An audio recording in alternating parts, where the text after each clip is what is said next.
guys, welcome back to Plot Portal. So we are on to episode 4 and we are going to continue our deep dive into Harry Potter and the Chamber of Secrets, looking at what was missed out in the second Harry Potter film from the books, what was missed out, added, changed, and looking at what things we hope they do differently, including basically what we hope they're going to do with the upcoming Harry Potter HBO TV series, which is due to come out in 2026. We're learning more and more by the day, or by the week maybe, not quite by the day, but we're gradually learning more about the series. It's becoming very real.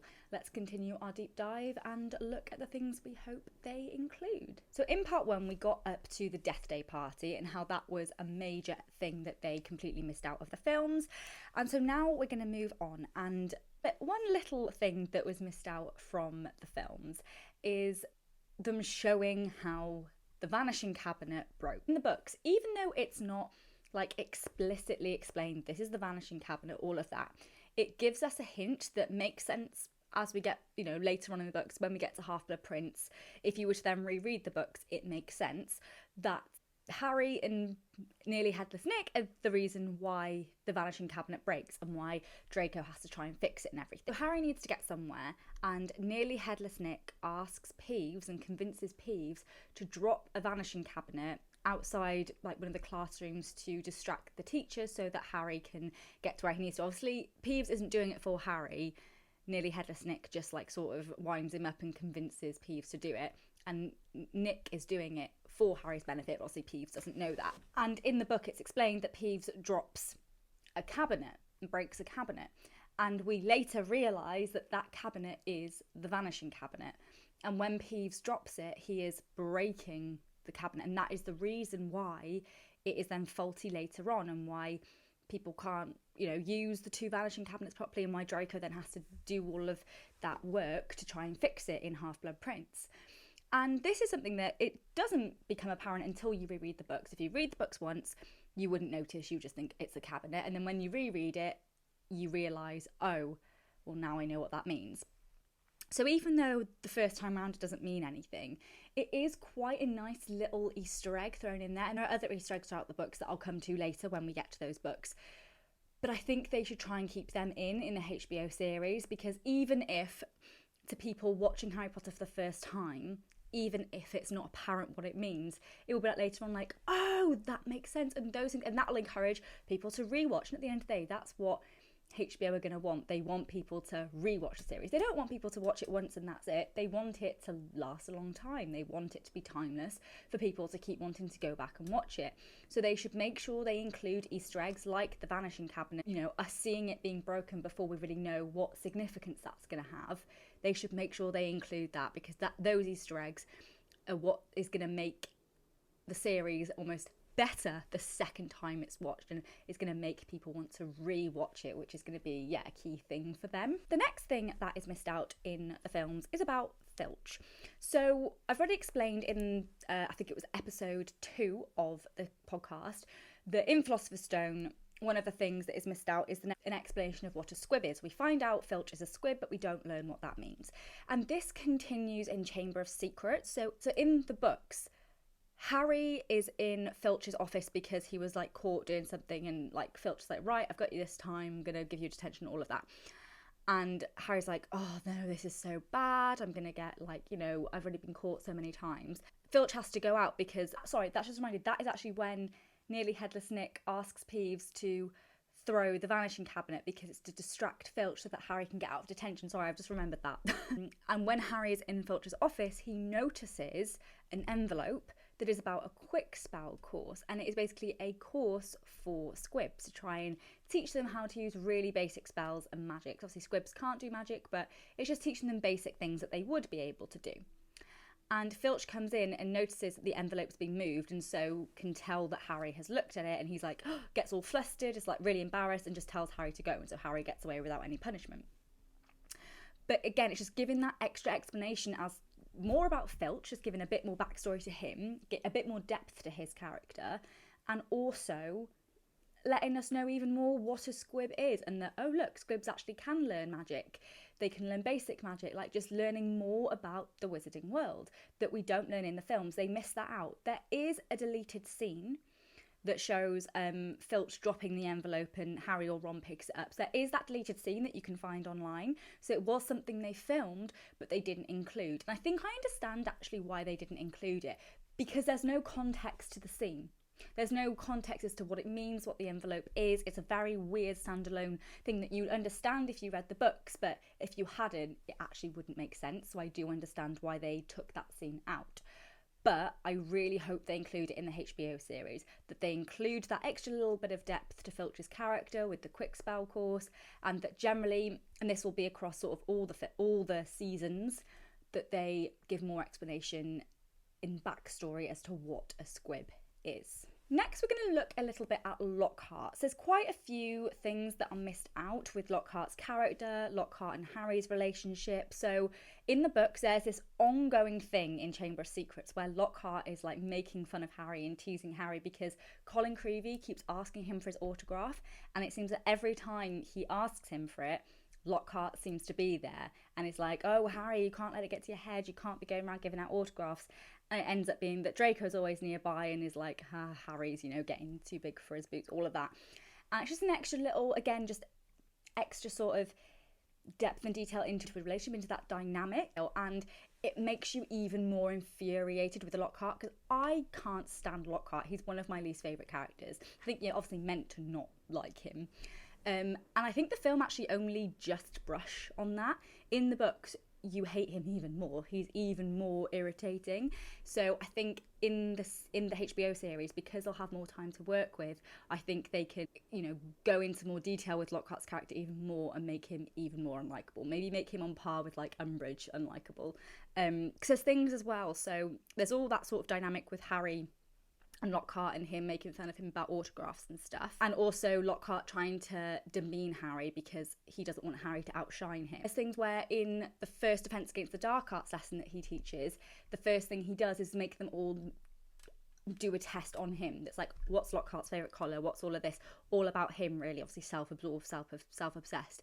It's another one of those things like, oh my God, it gives us more insight into who Lockhart is and makes you dislike him even more. Of course, Hermione gets full marks, and it also actually goes into a little bit more detail about Hermione and her obsession with Lockhart and how she's like, oh my God, I love Lockhart. And yeah, I just hope they just expand that and all those little details in the books that bring that dynamic to life more, that they do that in the series. And something else as well is they actually then, the Golden Trio, actually use the way Lockhart is to their advantage. So when they decide they're going to make the polyjuice potion, they realise the only way they can get the recipe is from a book in the restricted section. I can't even remember how they end up getting it in the book films. I think that's just completely brushed over. Hermione just happens to find it. Whereas in the books, it's that they have to get a proper note signed by a teacher in order to access the restricted section and get it. So it's a much bigger deal. And they're like, who would be stupid enough to sign it? And they realise Lockhart. So they use the way he is to their advantage, and they sort of flatter him and everything to get him to sign the slip. And it's like he barely even looks at what the book is, he just signs it. And so they're able to get the book from the restricted section, and in a legit way. They don't have to use invisibility cloak or anything. And again, it's just an extra little bit missed out in the films that I think would be really nice if they include in the series. So it gives almost like a purpose for Lockhart, and shows, okay, he's really annoying, but actually that's helped the Golden Trio now. Just, gives a bit more purpose to him. And then it's like adding again onto Hermione's obsession with him. She wants to keep the slip because Lockhart signed it, and she's like, I want to keep it, I want it. And Ron's like, don't be stupid, you can just get him to sign something else. I just hope they expand Lockhart's character more. It's gonna make us, as I said, dislike him even more, but I think that would actually be good. Another little one, Colin Creevey has such minimal screen time, literally so minimal, but he's actually in the Chamber of Secrets book a lot more, and has just little moments. He does get on Harry's nerve, then Harry feels a bit bad, and he's just there more, and it makes you feel more sad when he then gets petrified. It's like, oh my God, no, Colin, poor Colin, because I think Colin's a little bit annoying throughout it, but you do actually feel a bit sorry for him. You understand Harry's frustration at him, but it is a little bit like, oh, poor Colin, he's just a bit like a Neville, always in the wrong place at the wrong time, and just, doesn't help himself. And it makes in that moment when he gets petrified more like, oh, poor Colin. But in the films, I feel like you just don't get that, because Colin's barely shown. I think he's only in it like once or twice before we then see him petrified. And also, that then actually helps in, it's either Prisoner of Azkaban or Goblet of Fire, because I'll obviously go into this more in the future episodes where we're covering that, but Colin's brother then joins Hogwarts, which is completely just not mentioned at all in the films. So just Colin actually just has more, he's more of a character in the books, has more purpose to the story and everything. So I hope they give him a little bit more screen time and make him a little bit of a bigger character. It doesn't have to be massive, he's not going to have huge amounts of screen time, he is just a side character, but just someone else that you can be like, oh, he's quite sweet, you know? But then another actually quite big difference in the Chamber of Secrets books and films is who explains to the students about what the Chamber of Secrets is. In the films, it's McGonagall. McGonagall in a Transfiguration lesson, everyone gets distracted, and then McGonagall explains what the Chamber of Secrets is. This is completely different in the books. It's Professor Binns who does it. And it actually makes more sense that he does it because he's a professor of the history of magic. So it would make sense that he would, because that's his like area of expertise. It's history. The Chamber of Secrets is a history of Hogwarts. But Professor Binns isn't included in the films at all. He's a character that's completely omitted.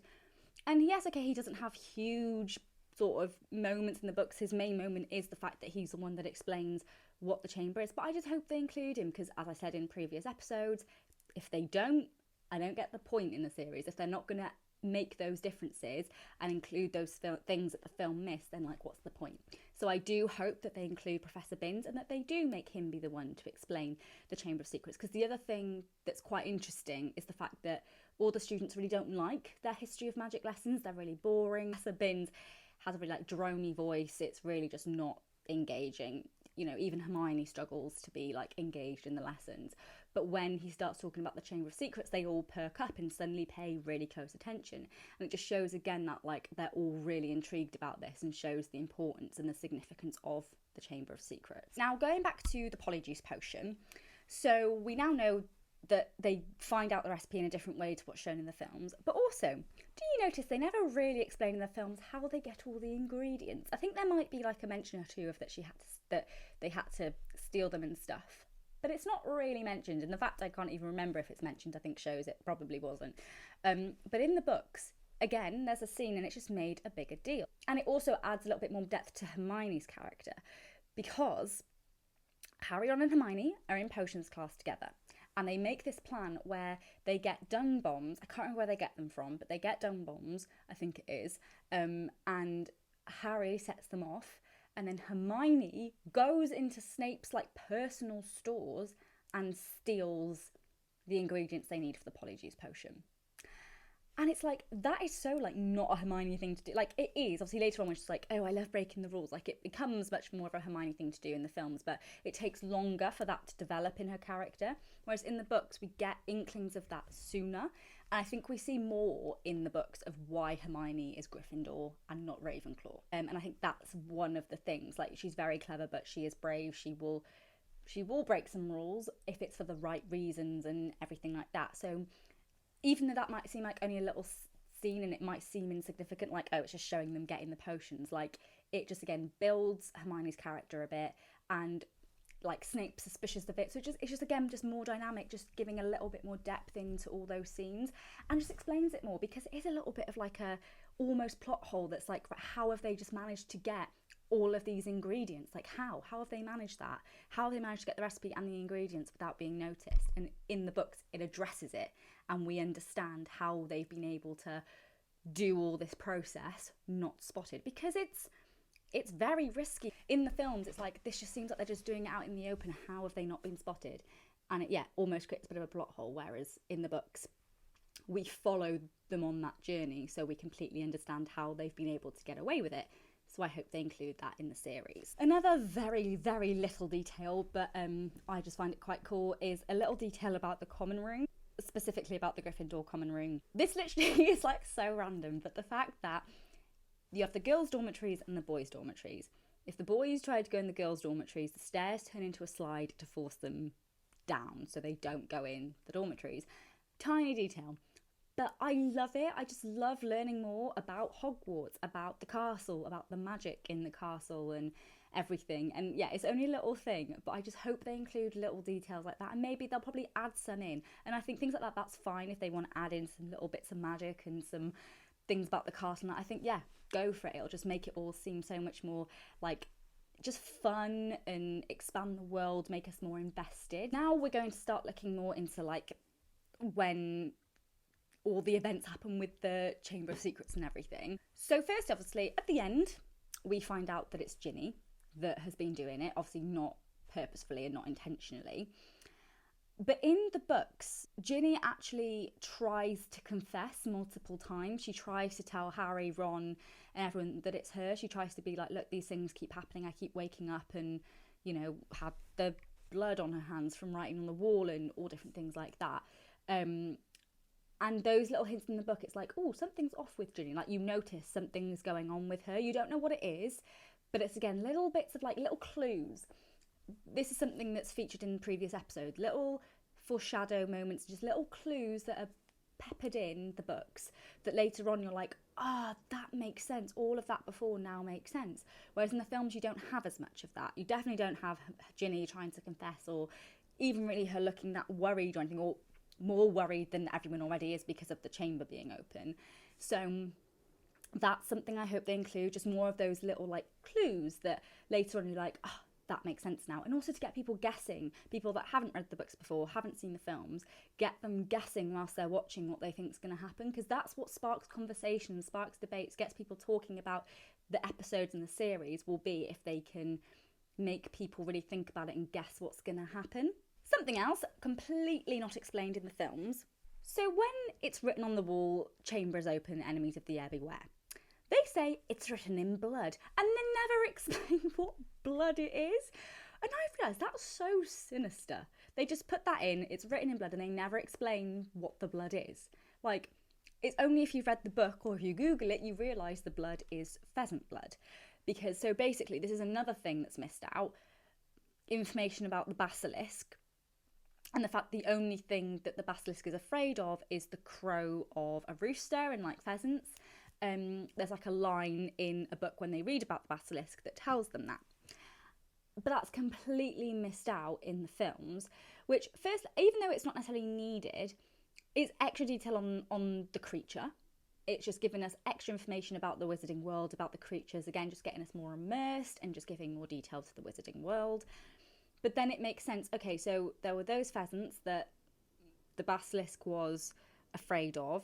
Ginny, when sort of like under the influence of Tom Riddle, killed all the roosters, and then it was that blood that she used to write on the wall. So just more explanation, more detail and explanation that just makes things make so much more sense. Makes the blood on the wall make sense, because that's never explained in the films. So it's people are almost left thinking like, hang on a minute, what? Like, did she do something really bad? Like, I mean, she did. She killed a load of pheasants, which is bad, but it makes sense. And also there's like, it's, again, we have a hint of it when in the books Hagrid's like, oh, all these pheasants have just been killed. There's all these strange things that are happening that don't seem relevant or related to like the Chamber of Secrets at the time. But then again, those clues that at the end you're like, that makes sense. And those moments of, like the revelation, they're like big moments for a viewer, a reader, that really enhance the experience of watching or reading.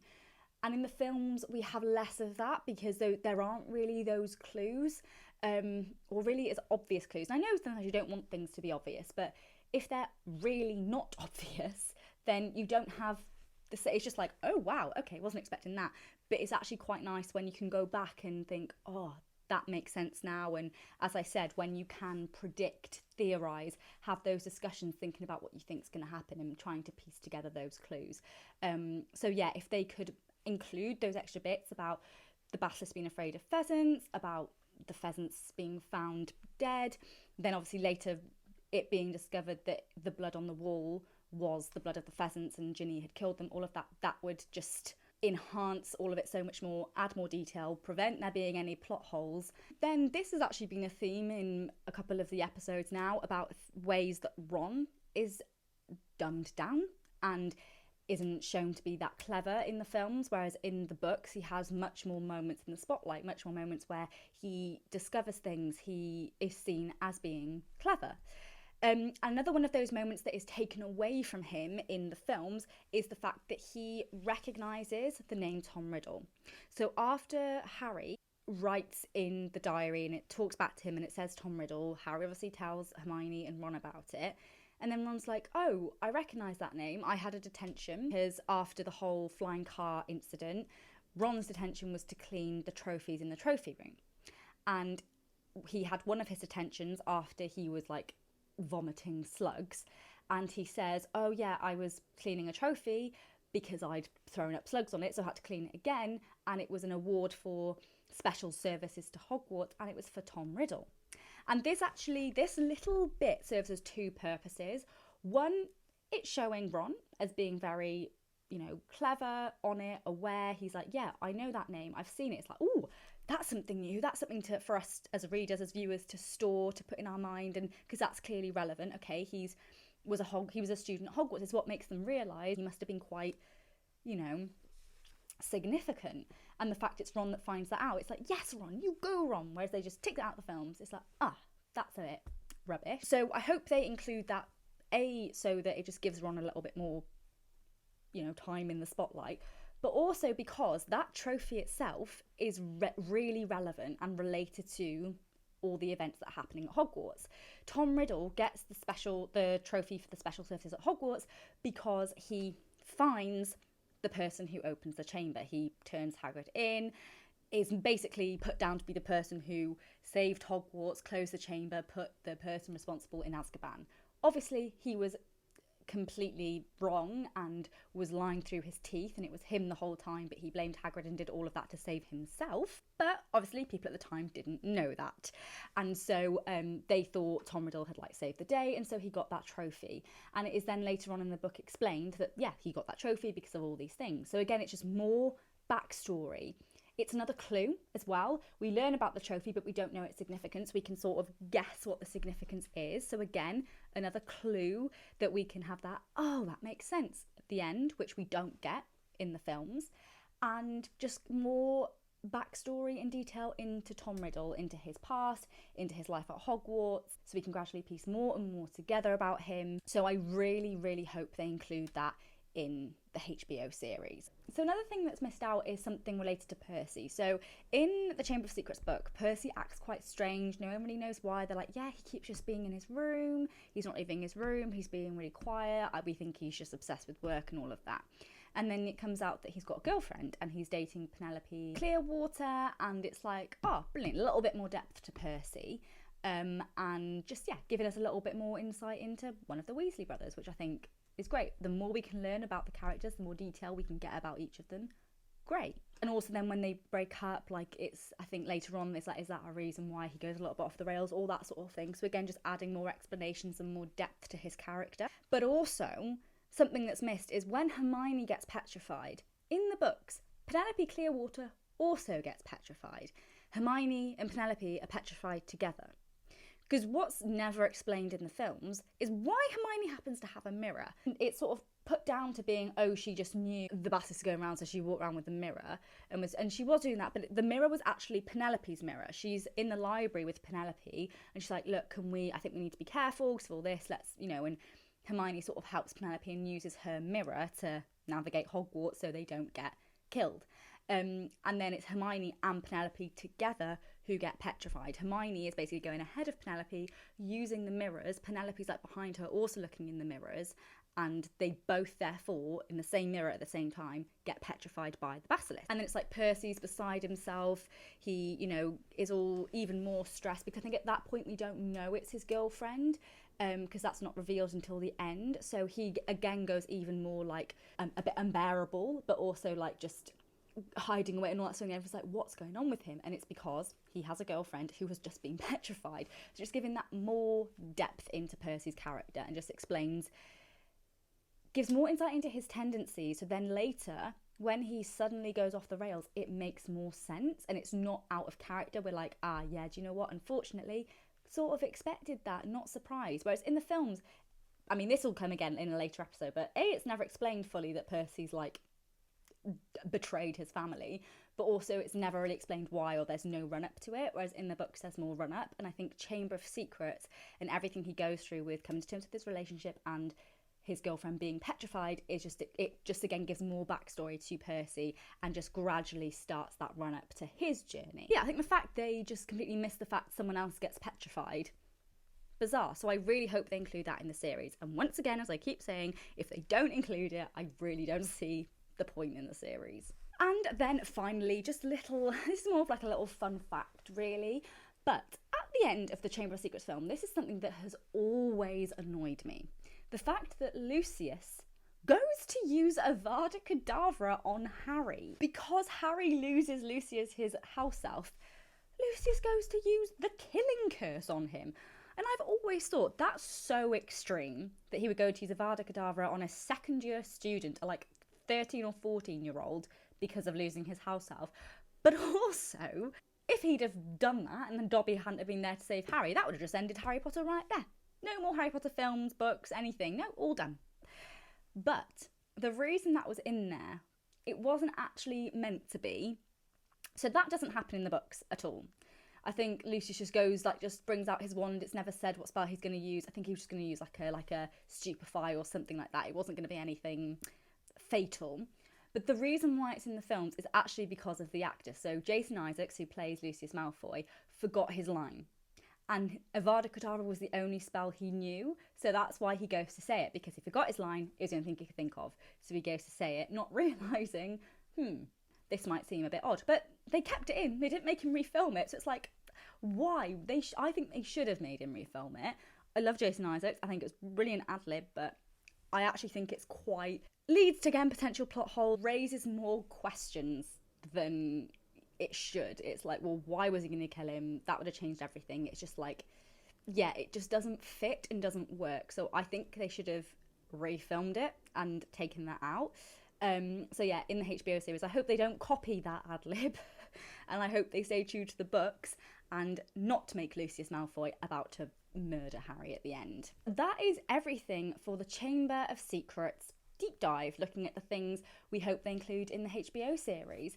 Let me know if there's anything that you think I've missed out that you want them to include in the HBO series, anything you sort of want them to do with it, any things you want them to add maybe. As I said in episode 2, I said I really hope with sort of the early seasons, because there's less material than the later ones, I hope they use the extra time they have to play within the series to build the world more, to give more dimension and depth to the characters. But yeah, thank you so much for watching, guys. I really hope you enjoyed it. Please give it a big thumbs up if you did. I'd be so grateful. And make sure you're subscribed and hit the notification bell as well so you don't miss the next episode. It will be out next week because a new Plot Portal episode comes out every Sunday on YouTube and on Spotify. Thank you so much, guys, and I'll see you next week.